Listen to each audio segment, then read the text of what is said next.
Okay, so tonight is Hanukkah, so we're going to be doing the Parasha of the week instead of the Tehillim. We'll continue with the Tehillim next week. We're holding Parashat Miketz. As you know, Vayeshev Miketz always fall out during the holiday of Hanukkah. And there's always a connection between what is being read in the Parasha and what is happening in the world right now. And there's also a connection to what happened in the past. As you will see, even though the story is about Yosef and the brothers, there's some very valuable lessons in this week's Parasha as to how they relate to Hanukkah. Yosef was away from his family for a long time, 22 years. He left when he was 17, and he finally introduces himself to his family again at the age of 39. 22 years went by. So the obvious explanation as to why they didn't recognize who he was, even though he recognized them, was because he had a beard and he was speaking in Egyptian. So therefore, they didn't think that this was him, even though they were looking for him, according to our tradition. They did decide to go see if they can find him. He recognized them, however. And of course, what happens is an incredible story in itself.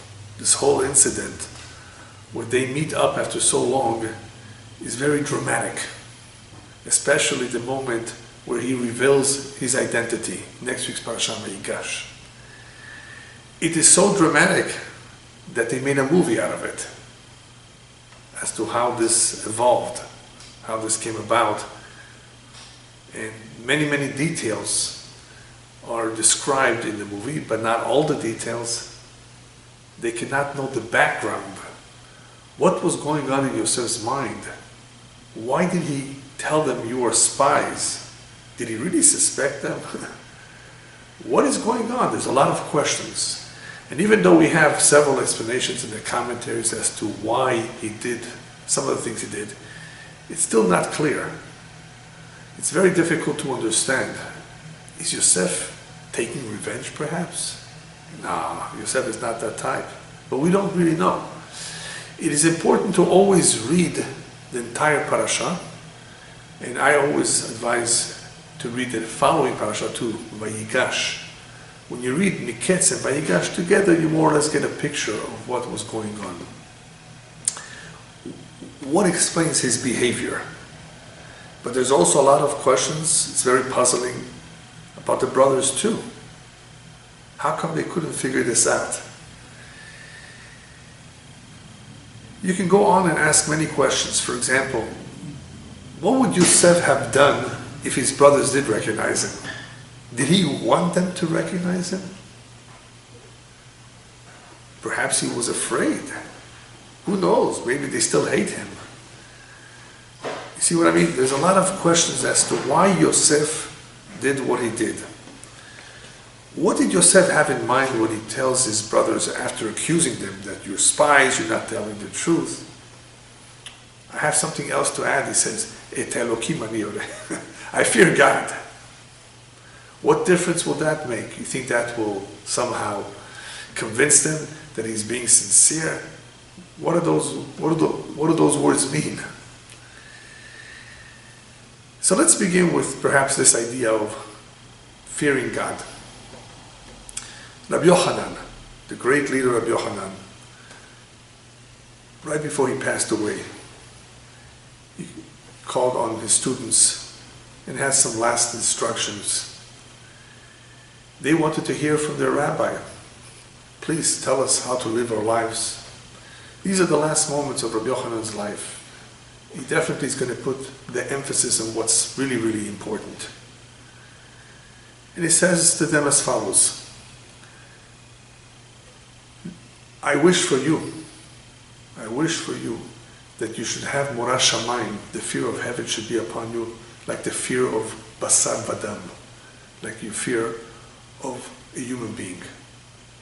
Whether it's a policeman, whether it's the government, I hope for you, I wish for you, that the fear of heaven should always be upon you. At the very least, like the fear that you have for human beings, if not more. And the students were surprised. Is that what you're going to say? Is that like your last message? He says, yes. And he said, Alevai. I hope so, I wish so, inshallah. Alevai. That if you have this, you have a lot. So we have to understand what is Rabbi Yochanan trying to teach over here. That the Yirat Shamayim, that fear of heaven, is so important. If you look at the last prophet, Malachi, Malachi says something very similar. He says, right before Mashiach comes, there will be two kinds of people. Even though today there's all kinds, there's really only two. Oved Elokim, Vashelo Avado. One who serves God and one who does not serve God. That's it. Yeah, of course you have people in between, all kinds of levels of fear of God, of service of God. But it comes down to really two. Either you are a servant of God or you're not. When Yosef saw that the brothers were bowing down to him, yes, of course he remembered the dreams. But that's not what was so important to him. The dreams. Okay, the dreams came true.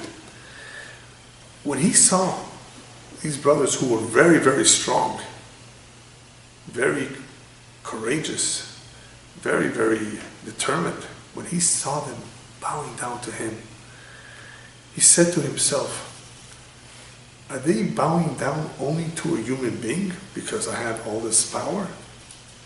Is that why, out of respect, they're bowing down to me? Because what I really want to know about you is him. Do you bow down to him? Do you have any fear of heaven? That's really more important. Or is it that you're just afraid of human beings? And because of that, you bow down to a human being because you have no choice. But how about your fear of Hashem? Yosef, at this point, when he sees his brothers giving him all that honor, says, have you changed? He's thinking to himself. Or you're still the same? Are you regretful of what you did to me? That you sold me into slavery? In other words, do you admit that you committed a serious offense? A very serious sin against Hashem by doing what you did? This is what he wanted to know before he reveals his identity. And it's not only because he's afraid for his life, which is also true. Imagine revealing himself, hi, it's me. And they still hate him. Yes, that was always that possibility too, that he concealed his identity just to be on the safe side. But it's more than that. Yosef is a tzaddik. We need to remember that he's a righteous individual. He resisted the temptation of the wife of Potiphar, the many challenges he was able to deal with successfully when he was in Egypt. So here he's wary, he's smart, remember. And he remembers that his brothers did something very, very wrong.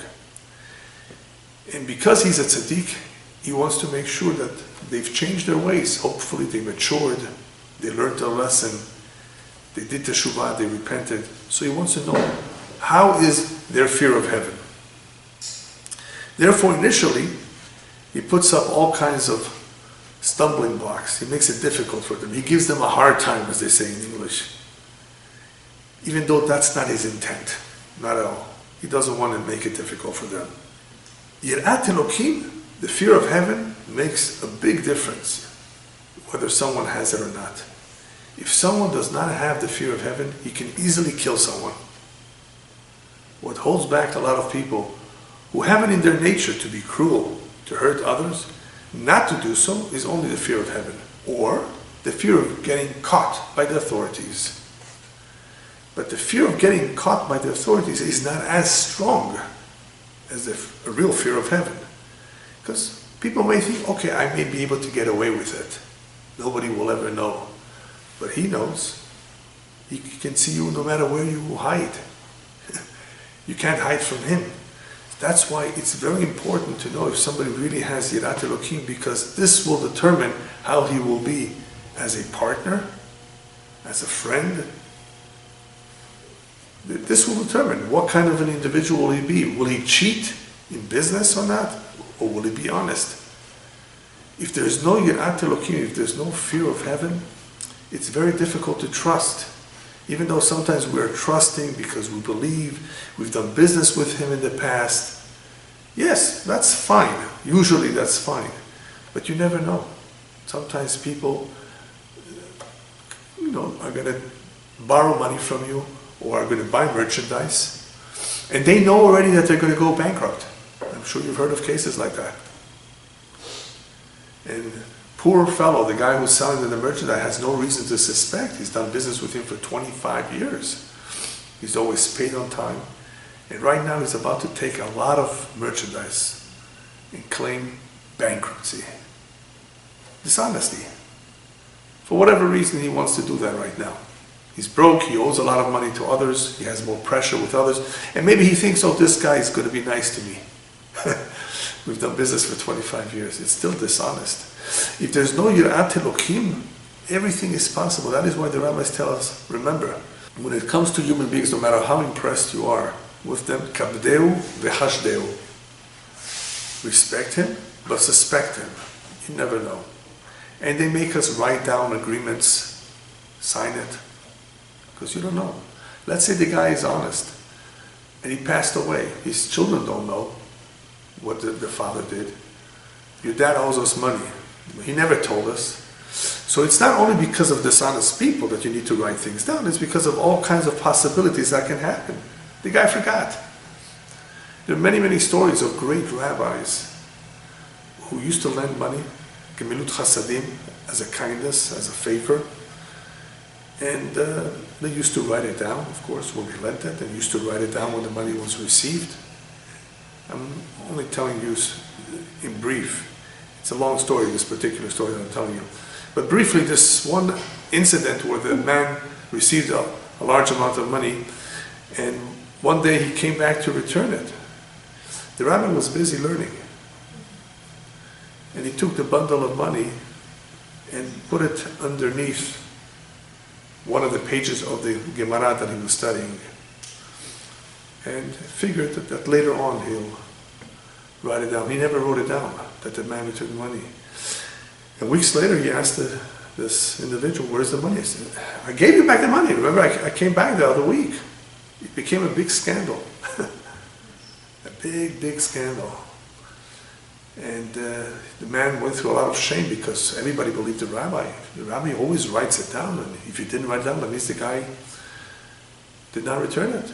Even though he was willing to swear. They were already saying he's going to swear falsely. Let him not swear. So it was a very, very terrible situation.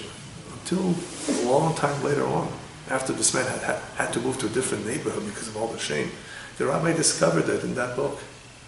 He felt terrible. How is he going to undo the damage to that man's reputation? So, just briefly, the way it happened was that the rabbi came up with an idea. This man was a shoemaker. And the shoemaker had a son, and the rabbi had a daughter. And the rabbi said, if people hear that I forgave you, they're going to think I just felt bad for you. If I make a big speech, they probably will not believe me. They're going to say the rabbi just was compassionate. And if you say, of course they won't believe you. So let's do this. Let's marry them two together, my daughter to your son. And then of course everybody will agree. This must be the most honest shoemaker in town. If the rabbi took him as a son-in-law for his daughter, then of course it must have been a mistake what happened. And that's what happened. They got married. This is a beautiful story, not only because of the lessons of how to be careful with writing down and lending money, but it demonstrates how soulmates are arranged in heaven. Nobody would have thought of this because the rabbi would not have ordinarily thought of marrying off his daughter to that man's son. Just a different family, different type of family. But if it has to happen, it had to happen this way. It doesn't excuse anybody here. The rabbi obviously made a mistake. And that's the point of it here. When it comes to issues of money, more than anything else, Yirat Elokim, the fear of heaven, will make all the difference. And you cannot always know if a person has Yirat Elokim, the fear of heaven, just because he prays for half an hour or he has a long beard till the knee. Somebody once told me, that rabbi, he has a beard, I can trust him. I says, you know what? A goat also has a beard. The beard doesn't do anything. It doesn't really say too much. It could be a mask. So you have to be careful. You really have to try a person out. You really have to see a person under pressure.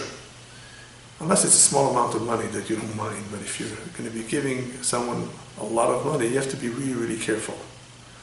Especially if you act as a co-signer with someone else's loan, then for sure you're taking responsibility, and you never know what could happen.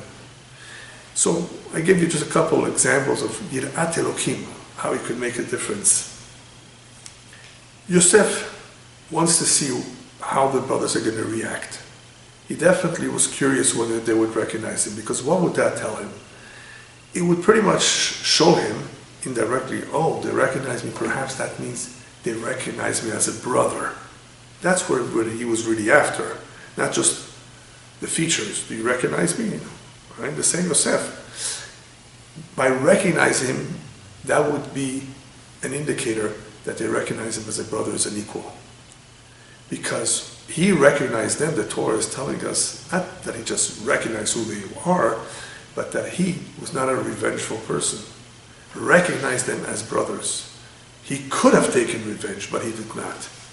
So when the Torah says he recognized, they didn't recognize, it's not just that they recognize who he is or who they are. It's much deeper than that. They were not yet at that point where they can really recognize him as a brother, where he was. He did care about them. He didn't hurt them. On the contrary, he gave them their money back for what they bought in their sacks. So there's a lot of examples. If you pay attention to the Parasha, if you follow the words, you will see how Yosef does demonstrate sensitivity, despite the fact that he appears, only by appearance, to be, cruel, suspicious, right, or even angry. And then eventually, with that whole plot with Binyamin, that he puts his goblet into his bag, and how could you steal it from me? I was so nice to you. So we see that there is here a plot, but why is he doing this? So when he adds to them and says, and by the way, I'm Yerei Elokim, I fear heaven, that is basically what he's saying. You may not have been, but I am. Because that Yirat Elokim is preventing me from doing anything against you. I'm in a position of power, but I'm not going to. Et Elokim ani Yerei, I fear heaven. I fear God. Therefore, I would never do that to you. What happens in the end? In the end, the brothers of Yosef do realize something is wrong. Even though in the beginning they can't figure it out, in the end, later on, finally, it sinks in. When they tell Yosef that they're guilty somewhat, what's the language that they use? God has found your servant's sin. In other words, we now realize that what we're going through, all this hardship, is because of a sin that we have from the past. Even though it doesn't say what that sin is, at the very least they confess. So even though they are saying this to Yosef, they really mean it. They're not just saying it to Yosef to placate him, to make him feel good. They're realizing, yes, this is very strange what's happening here. That this man is giving us such a hard time, accusing us of being spies. What did we do wrong? So they finally realize, wait a minute, when things like that happen from Shamayim, they mean something. And even Yaakov, their father, thought that this was strange. And therefore he tried to placate the man with sending him a gift. The next time they went, he was very concerned about this too, but they couldn't figure it out. After he hears that they really fear God, because they say that this must be a sin from the past, it's not enough. Even though Yosef appears to be a little bit calming down now, he goes ahead with his second plan with Binyamin. What's the story behind Binyamin then? With Binyamin, he wants to try as follows. Okay, you say you fear God. Now let's see how much you fear God, how much you've changed. He designs this plan where he puts the goblet into Binyamin's bag, and then will claim that he stole it. And he will see whether they will fight for him or not. There's always a possibility that they may say, okay, Binyamin, good for you. You're a thief. Your mother was a thief, like the Midrash said, because she stole her father's terafim, from Lavan. So, okay, stay in jail where you belong. The problem with that, they can't do that so easily because Yehuda had already promised Yaakov that he will bring him back home safely. But how do you do it? So that's what Yosef wants to see. Yosef does not know what Yehuda said to his father. Yosef wants to see whether they will fight for him. He's also the son of another mother, of Rachel. Are you going to fight for him? Do you care for him as a brother? Or are you just going to let him go? Let's see what your reaction will be now with him. So you see, this is not just to keep Binyamin by him, even though he did want to see him. This is his brother, from the same father and mother. But it's a little bit deeper than that. It's not just to see him, he's testing them. This is all a test. How are they going to react? So the big question is, the brothers still cannot figure out what's going on. How come they couldn't figure out that perhaps the sin that they're talking about, there's some sin, is the sin that they sold Yosef? Why didn't that ever cross their mind? Except later on. Except at the very, very end, when they begin to see a little bit better than before. Yeah, remember we had Yosef and he was begging for his life and we didn't have any pity for him. It's only later on that they begin to see, yeah, maybe it's that sin. Because otherwise, what sin? What happens sometimes is when people do not think on their own that something is wrong, then they need a shaking. They need something, izazua, something to shake them up very, very much. Otherwise, on their own, they won't think about it. They thought perhaps the guy's just suspicious in the very beginning. Come on. If something is wrong, if something doesn't fit, think. Perhaps you did something wrong in the past. So because people do not do this, they need something to shake them up. There's a story, I don't remember all the details of the story, but basically this is what happened. It was a certain individual who was doing teshuvah. He was repenting. He was a jeweler, sold very expensive jewelry. And when he was not observant of Shabbat, he worked on Shabbat too. But he decided, that's it, I'm going to become Shomer Shabbat, I'm going to accept Shabbat, I'm going to do complete teshuvah. And you know what happens when people do teshuvah, when they want to become better people and repent? The evil inclination, the Yetzer Hara, goes after them 2-3 times more than he did in the past. He really challenges them.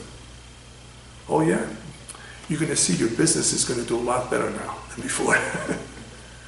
And this man, even though he started keeping Shabbat, the holiday season, like now, was coming, and he knew that the holiday season is the best time of the year for business. And he was making so much money, he had a hard time closing the shop on Shabbat. He said, Shabbat, that will be the best day. The holiday season, Shabbat. And he just couldn't take the temptation. And he went back to his old ways, and he opened the business on Shabbat. It didn't take long after this that he was held up in the store. And they robbed him of a lot of jewelry. And after that happened, he said to himself, uh-oh, this must be a wake-up call from Shamayim. But it was not enough. Somehow, the money was so tempting to him that he continued. Even though he was going to keep Shabbat again, but he just couldn't take the temptation. And the next time around, people held him at gunpoint and they almost killed him. They almost killed him. He was, I think he was shot or he was almost shot. He almost got killed. He says, that's it, I've had enough. 2 times, almost lost his life. He went back, of course, to keeping Shabbat, to close the store on Saturdays, and didn't want to have anything to do with these these kinds of situations where there's no blessing. In the money, not only is there no blessing, it's dangerous. He saw clearly that from Shamayim they were sending him a sign. You can't play around. Either you're for real or not. You want to keep Shabbat, do it 100% right. So what happened to him? He needed a wake-up call. He needed the za'azua. He needed something to shake him up. Not everybody gets this shake-up, you should know. It all depends on how the person is, what kind of a soul he has, whether he really was sincere or not. So Hashem helps, of course. And that's what the za'azua, the shake-up, is for. People need it. So sometimes on their own, they wouldn't do it. The question, however, is why do people need a wake-up call? Why do they need something to shake them up? Why can't they, with their own mind, their own intelligence, and experience, why can't they figure this out on their own? The root of the problem is explained by Shlomo HaMelech in Mishlei. Derech reshaim ka'afela. The way of the wicked is like in pitch darkness. Lo yad'u b'ma yikasheru. They will not know in what they will stumble. So there's a lot of people who walk in darkness and they stumble. They live in complete darkness. The Sefer Mesilat Yesharim, Path of the Just, writes something similar. It says darkness not only causes you not to know what you really need to have, it also gives the appearance that a human being looks like a pillar, and the pillar looks like a human being. In other words, it completely distorts people's vision. And they don't know right from wrong. Darkness does the following also. It conceals from an individual the fact that the source of everything that happens to us in our life is from Shamayim. That is the source. That is from where everything comes from. It doesn't come from us, our success. It doesn't definitely come from others. It comes from Him. Everything is from Shamayim. But one of the bigger problems of this darkness is that it doesn't allow people to come to the conclusion that perhaps they are wrong. They walk in darkness means that they're thinking they're always right. What they're doing is correct. That darkness, therefore, makes it difficult for them to ever realize that perhaps what they're doing is wrong. This is really one of the big mistakes that scientists make. Scientists can be very knowledgeable and experienced, and they really, really have clarity in many areas. But they don't think for a moment that perhaps there is something out there that they don't know, that they don't have clarity, that perhaps they have been wrong in their approach, in the way they thought about it. And that is if there is God or not. They really think that it's enough to say, there's no evidence for it. I haven't seen evidence for God in the laboratory. They think that that is a good enough excuse. And they don't think for a moment, perhaps that's just an excuse. Perhaps I should really search a lot more. And perhaps I should be looking in a totally different direction that is not as scientific as I would like it to be. He's a scientist.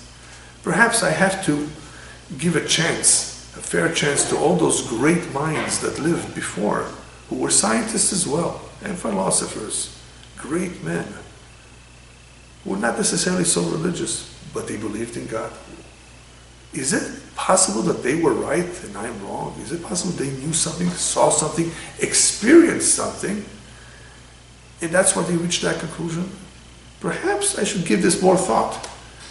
Well, a lot of people don't have the time, don't have the will, don't think that there's a need for it, and because of that they never find out the truth. They think that what they know is enough, even though it may not be complete, it may not be the best answer or the best explanation that they have, but because there's no concrete evidence, they think it's okay to continue to live their life thinking, there is no evidence and that's it.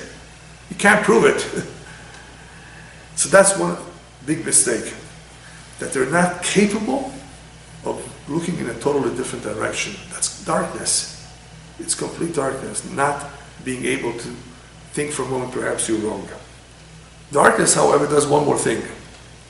It sometimes tells the individual, look how beautiful something is externally, without looking internally. Darkness means that sometimes people will think that what they see, that's it. Only what the physical eyes can see, that is what matters, which is external. And rabbis tell us, don't just look at the external aspect of a human being, don't look at the external beauty of an object, look at the inside, look at the essence, because that's what really matters. The outside may not be so appealing, but the inside is very, very special and pure. The outside may be beautiful, but the inside is rotten and worthless. So therefore, darkness will tell the person, be happy, be satisfied with the external beauty, because that's all there is. Darkness will not enable him to dig a little bit deeper. Hey, there's more.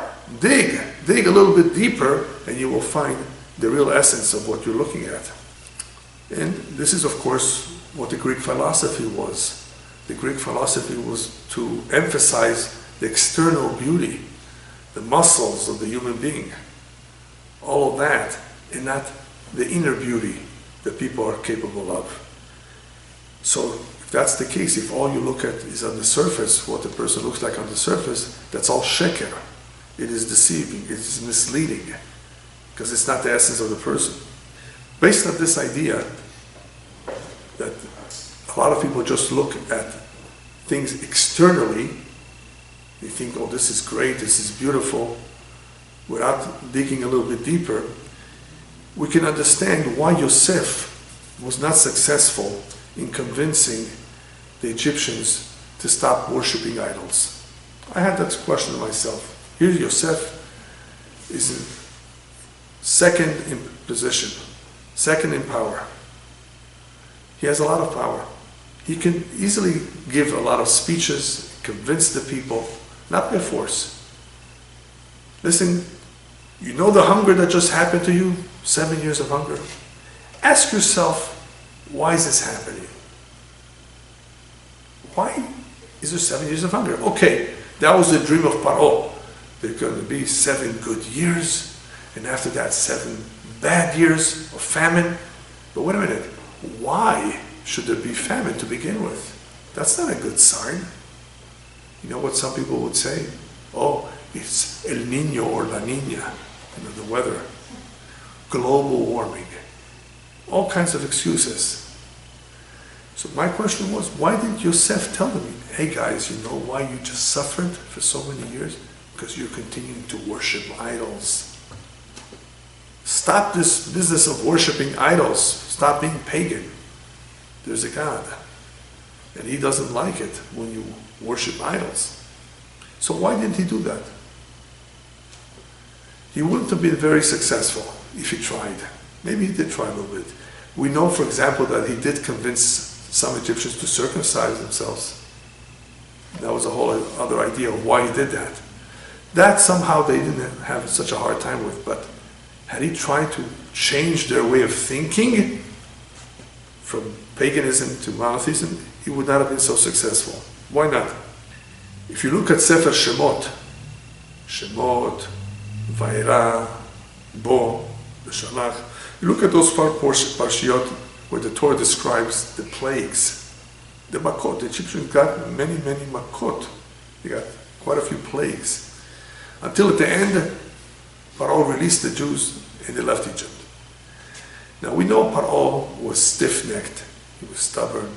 We know that Hashem wanted to bring all those miracles. That we all know. But initially, at least, the Egyptians were not so convinced that this is for real, that there is a God, that Moshe's message is from God.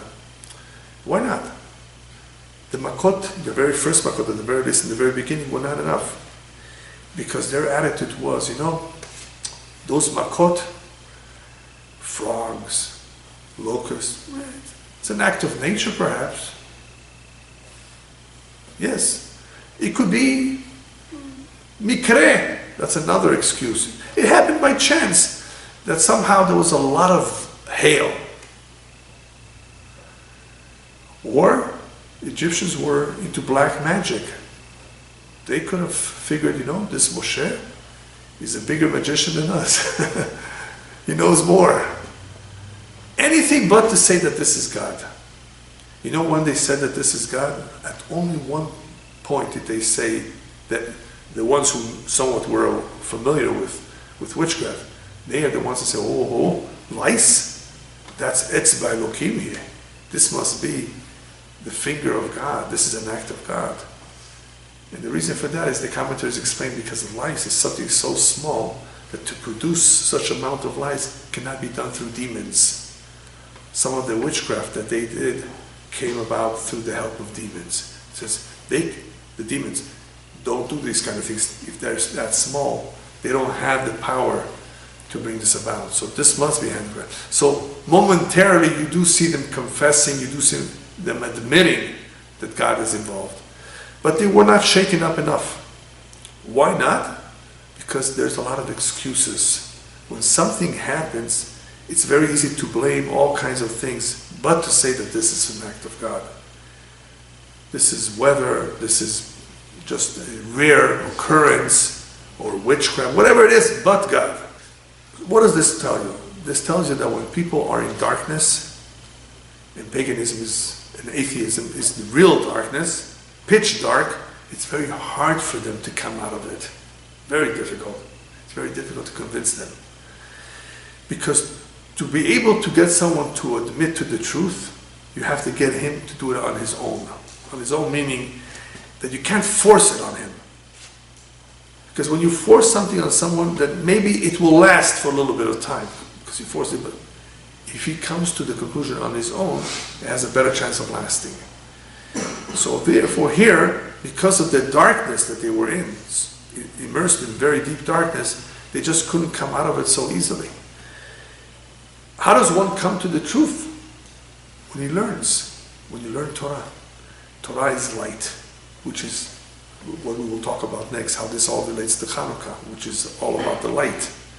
The Torah has tremendous light. When one learns Torah, he comes to the realization, wait a minute, this makes sense. This is true. And that light has the power, l'achzir oto lemutav, in case he ever was once observant and he moved away from observance of the mitzvot. When he goes back to learning Torah, that light has the power to bring him back too. Very powerful. The Torah, very, very powerful. Without that, how is a person ever going to realize that he's wrong? You can't just tell him, point it out. He won't listen. It'll be difficult, especially if he lives in darkness. If he worships that which is false. If he only thinks of the external beauty of something without digging deeper and realizing that there's something there which is more important, the essence. So that's basically the story of Hanukkah too, that where you have only one group of people, called the Hashmonaim, the Maccabim, who realized what the problem was with the decrees of the Greeks. Why is this happening? They asked questions. Hashem wants us to fight. He doesn't want us to sit back and do nothing. A lot of people, they see something too difficult, it's a decree, there's nothing we can do, you can't fight, City Hall. No, that's not true. Hashem wants you to fight, because you have the emet, you have the truth. And what they are preaching is sheker, it's external beauty, it's not the internal essence of something. For the truth you have to fight. Otherwise you get caught up in this sheker. There's a lot of sheker out, there's a lot of falsehood. So how do you drive away the sheker? How do you drive away darkness? Only with the light of Torah. All you need is a small candle. The room could be very, very dark, but if you light one small candle, you're able to drive away a lot of the darkness. That is the Torah. That is the light of Hanukkah. That is the light of the menorah. That is why we emphasize on Hanukkah the Shemin. There were many miracles that happened in Hanukkah. The few defeated the many. That's an incredible miracle. The few, Hashmonaim, who are not warriors, they're priests. They defeated armies. It's a great miracle. The main miracle, even though we thank Hashem for that, the main miracle that we're celebrating is the light. Because the light is the Torah. The light is what will remind us of what's important in life, of the essence of things, not just the external beauty. One of the questions that is asked on Hanukkah is how come when they did find a small container of oil, they made such a big deal out of it. That small container of oil was clean oil. It was pure oil, and that was a big deal because all the other oil was contaminated, was not pure. But according to the halakha, you're allowed to use, if that's the only oil you have. This is something in public. You want to continue on with the service, you're allowed to use even the oil which is not pure, until you make new oil. That's a famous question that they ask on Hanukkah, and there are quite a few explanations. But the simple idea of why to use that which is pure is as follows. When we light the Chanukiah, when we light the menorah, it's not just to remember the past. When we're lighting, it's not just because we remember the miracles of the past. There's something else in lighting. When we light the Chanukiah, we are doing a tikkun. We are rectifying something. The tikkun, that rectification, has to do with bringing the light of the Torah into the home, which was not done enough then. The Hellenists, those Jews that assimilated to the Greek culture, became very weak and slacked off in their attachment to the Torah. They say, well, the Greek philosophy is so beautiful, it's so nice, and this is maybe a little bit boring. They may have had that kind of an attitude in emphasizing that more than this. How could you do that? How could you compare? So here, the lighting of the Chanukiah is a tikkun, not just doing something because it reminds us of the past. It's a tikkun. It's a rectification. This is the light that we want to bring into the house. This is the real light. This is the emet, the truth. When we light the Chanukiah, what we're saying is that the Greek way of thinking, their philosophy, is wrong. This is the truth. We're making a very, very bold and powerful statement. This is the emet, and that's sheker. You know, some people light with candles. But the real mitzvah, if possible, is to do it with olive oil, because the mitzvah happened with olive oil. If you learn the halakha of Hanukkah, you will find that there's an emphasis on hidurim, to be mehader. To be mehader means to purify the mitzvah. You can do it just to get by. You can light one every night, or you can light according to the number of the night. Tonight, for example, was the fourth night. We lit 4. If you don't have 4, you can light 1. That's the minimum. But we are mehader, we beautify, we do more, as much as we can. Beautifying the mitzvah, it's called hidur mitzvah, is the way we do a tikkun. Because what was the problem back then? The study of the Torah, perhaps, the observance of mitzvahs was cheapened. It was not respected, it was not held in high regard. That's why you have Hellenists. Well, otherwise, why should you have a Hellenist?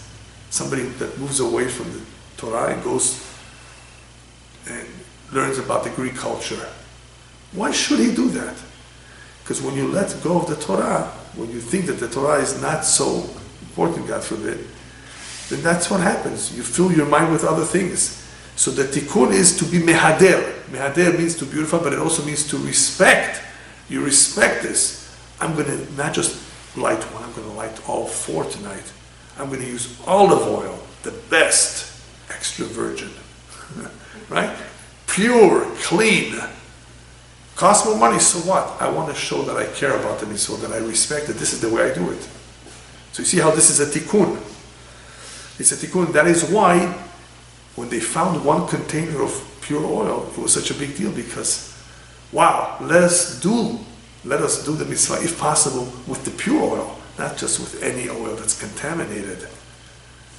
That was a big deal. What's interesting, people don't realize, here we're talking about internal versus external. External being something not that important, whereas the internal is what counts, what matters. The halakha is, if you don't have a gold menorah, you could use metal, but you need to use olive oil. Why? Metal, not gold, that's external beauty. You don't have the money to make it out of gold, don't worry, because that's only the external beauty. But we want the olive oil. We want the essence. We want the more important detail to be pure. That the light should shine. The light should shine as bright as possible. That's more important, not the external beauty of the menorah. Now, we have a famous rule. אחרי הפעולות נמשכות הלבבות. As the Sefer HaChinuch writes, our hearts are affected by our actions. When we continuously do something, because we are doing it, our hearts will be inspired by it, will be affected positively by it. So when we do a hidur, when we beautify a mitzvah, hopefully it will get us to beautify everything in our life, that is spiritual. Because our hearts are going to be transforming to want that which is more beautiful, to realize that that is more important. So here, the Torah is teaching us, do this as best as possible, not just to get by. Because if you train yourself to do the best, then you will always respect it and want to do it the right way. If you get used to just getting by, give me the cheapest etrog, and the etrog can cost $500, or it can cost $10. And there are people who will say, give me the cheapest. The cheapest, this is a mitzvah, the best. I mean, if you can't afford $500, you don't have to pay $500. Get one for $75, for $100, beautiful one. Make sure it's kasher, it's clean, and so forth. But when it comes to mitzvot, the more we're mehader, the more we beautify them and give them importance, the more this will affect us in other areas of our life that concern the mitzvot, that concern the Torah. We will value it. If you recall, there's a pasuk, Yirat Hashem Tehorah, Omedet La'ad. The fear of God, if it's pure, it will be permanent, it will be constant, it will be forever, everlasting. That's Yirat Hashem Torah, it's pure. You see again the word pure? Our hearts become pure, the fear of heaven becomes pure and sincere, not fake. People sometimes give the impression that they have the fear of heaven, but it's not a pure fear of heaven. People are tested all the time. We're all tested. Every single day perhaps, there's some test that we don't even know. It may be a small test, a big test. And the purer the heart is, the easier it is to deal with all these tests and challenges and not fall. So Yirat Hashem Tehorah, the fear of heaven, if it's pure, it's everlasting. So what is fear of heaven that is pure? A fear of heaven that does not have any other fear mixed into it. If people are afraid of other human beings, not enough afraid of him, that's not pure. If you really have the fear of heaven, 100% pure, you're not going to be afraid of anything. Nothing else. People who therefore are afraid, oh, what's going on over here? Why is he doing this to us? He can't do anything to you unless he gives him permission to do it. The brothers of Yosef didn't think like that. You see what I mean now? Initially, their first reaction is, what's going on over here? We're innocent. Right? You're innocent. Don't you realize that there's something wrong? They were not shocked yet. They didn't realize, obviously they didn't think that they were wrong. Initially. Later on we see indicators, quite a few. Yes, we were wrong when he begged for his life. We were wrong when we did what we did. Apparently there's some sin, and that's what's causing this. Just like the Maccabim, that's what the Maccabim did. This shouldn't be happening. There must be something wrong, and we're going to fight. We're going to do something about it. We're going to rectify it. How? By fighting for it. By getting those decrees removed completely. Because we care. And the brothers of Yosef said the same thing. They demonstrated that they were sincere. And that is why at some point, even though it appears that he emotionally was very, very moved and just decides to reveal himself, it's not just that he was emotionally moved. It's that he realized, that's it, it's enough. They have proven their sincerity. They have demonstrated that they are for real. They've admitted that they committed a wrong against me. They were willing to fight for Binyamin. And they really care about their father too, obviously. He saw that whole picture, and it was enough for him. Just to finish, today we live in a world that there's a lot of fake. Everything is fake. Fake jewelry. fake money too. The economy is fake. A lot of things are fake. This is the more reason why people have to emphasize the emet a lot more in any way they can. Because otherwise what happens is when people live in this kind of a generation, they get swept away and they begin to act that way too. People have told me, and I've heard this more than once, Rabbi, even though this is not 100% kosher, I do it because everybody does it. You know, you're a sucker if you don't do it. Everybody does it. It's okay. I said, no, it's not okay just because everybody does something wrong. Does not mean it's okay. That means it's kosher, it has a stamp of approval. It's wrong. You know, you can't just say, this is a small lie, or this is okay, because it's not so bad. No, either you're honest or you're not. There's no two ways about it. And that's very difficult for people, because when it comes to money, especially money, they say, oh no, you can't be honest and make a living. That's what they tell me. If you pay your taxes, Rabbi, I'm telling you, you cannot be successful. They really believe that. It's one thing if you get yourself a good accountant and he knows all the loopholes. That's something else. But to intentionally cheat and mislead and lie, you know what this does to the person? It corrupts him. Because if he's doing it in this area of taxes by saying, oh, the government has all this money anyway, excuses, he's going to do it elsewhere in other areas of life too. You can't just say, okay, here I'm going to be dishonest and here I'm going to be honest. You have to be very careful. You're living amongst people who unfortunately do not appreciate the emet and being honest all the time. And therefore, the more so, the more reason that one has to emphasize the truth by being an example. Paro has a dream in this parasha. And what was that dream all about? It was to wake him up, to shake him up. Paro, something's about to happen to your country. Now, I just told you before that there was idol worshiping going on in this country, and perhaps other problems too, like znut, prostitution. There are all kinds of reasons of why natural disasters occur. Famine is not something so simple. A lot of people suffer. He's the king, so he's the first one to get the message from above. Mr. King, you better do something about this problem. Now, even though his dreams in the end resulted in Yosef coming out of prison, that's where Hashem wanted him to have the dream. Yosef will reveal or interpret the dream, and that's it. And Yosef will be appointed second in command. Even though that's what it appears to be, but it's not just that. It's not only for Yosef. Paro really needed to see what was going on in his country. There was sheker, because that's what idols are all about. This is all false. This is all completely foreign to the emet, completely distant from being close to the emet. And if these people continue this way, obviously they're going to make many, many, many mistakes. So therefore, Paro is being awakened in a very, very powerful way through this incredible dream. Wake up and do something about it. The worst thing is when people get a wake-up call and they don't take any action. Inaction is the worst thing a person can do. You have to do something. When a person sees that things are not working out for him, he has to find something to do about it. He just can't say, I have nothing that I can do about it. I'm just going to tell you a story and give you an example of what I mean. In the Holocaust, there were a lot of Jews who thought there's nothing they can do. Mitzvot, to observe mitzvot in the Holocaust was very difficult.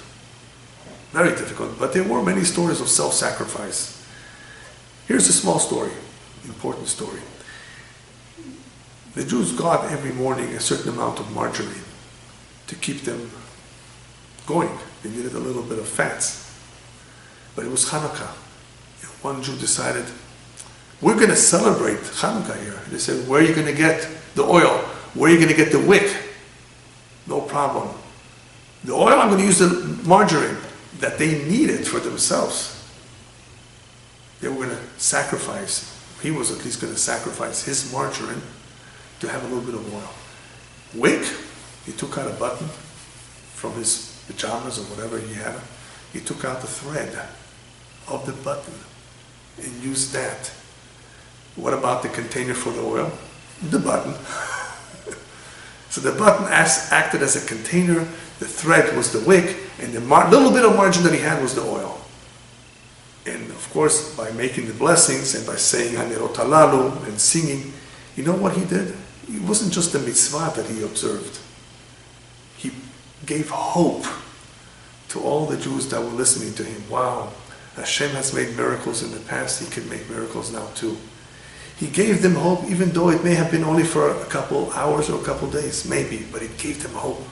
It restored their hope that they had lost completely, many of them.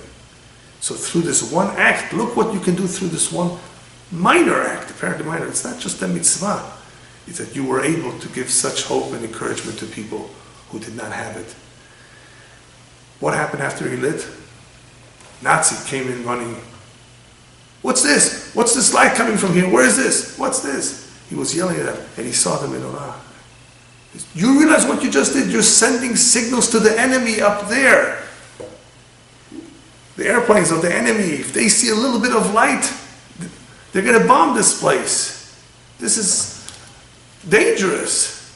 You're sending signals to the enemy. And guess what? He was right. You're sending signals through lighting the Chanukiah, but not to the enemy.